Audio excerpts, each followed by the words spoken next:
Regardless of the result, the action costs the same. And I'd like to share some ideas with you today about how we can impact the ROI, the return on the investment that we make in any of our sales and marketing actions. Hello there, my name is Peter Thomson. I'm the UK's most prolific information product creator.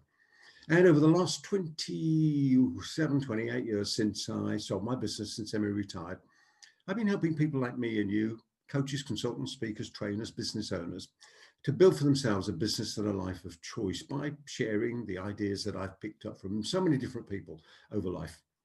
And this is an idea that I picked up from Jay Abraham, having spent a lot of time with him as I hosted 6 of his 3-day seminars here in the UK and attended his event in Los Angeles. So back to the idea, regardless of the result, the action costs the same. Let's say, for example, that we're in business together and we decide to place an ad. Could be on Facebook, could be on LinkedIn, could be in the newspaper, could be somewhere. And that ad costs us, for the sake of simple figures, £100. And from that £100 ad, we get 10 leads. And from those 10 leads, we get 2 sales.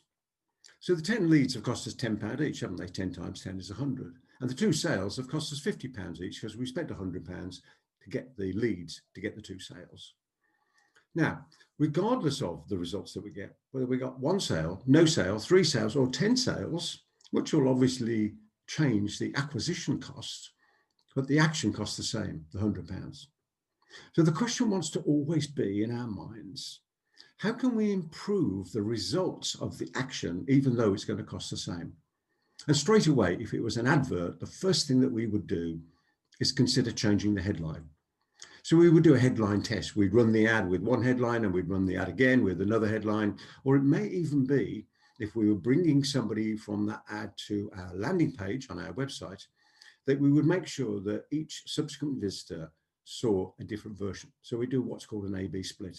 So we may have an A/B split on the advert in the sense of we've got 2 different headlines that we're testing.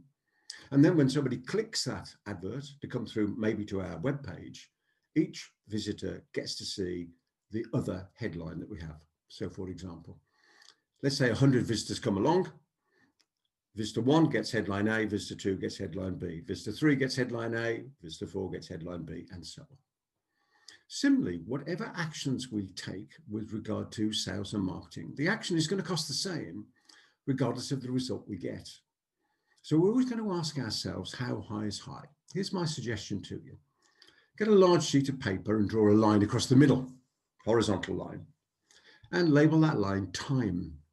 And then make a list along the line of all the actions that take place, of the interactions between you and the customer, client, or patient from your sales and marketing activity.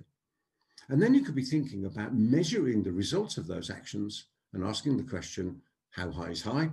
Or in other words, how do we increase the conversion rate of every action, knowing that the action will cost the same, but if we can get higher conversion rates, higher results from the same action and the same cost, then obviously we're going to be far more profitable.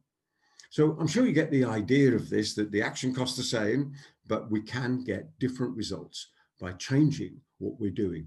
And the way that we do that with sales and marketing is that big 4-letter word, test.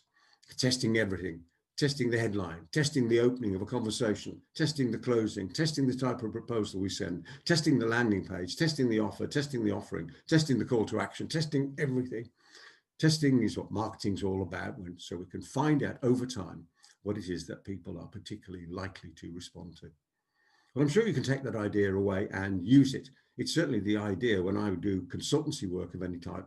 It's the first thing I do with a client is to understand what's called the sales map or the customer journey. So I urge you to take it away and use it. If you've got any questions at all or any comments, just put them in the boxes down there and I'll happily respond.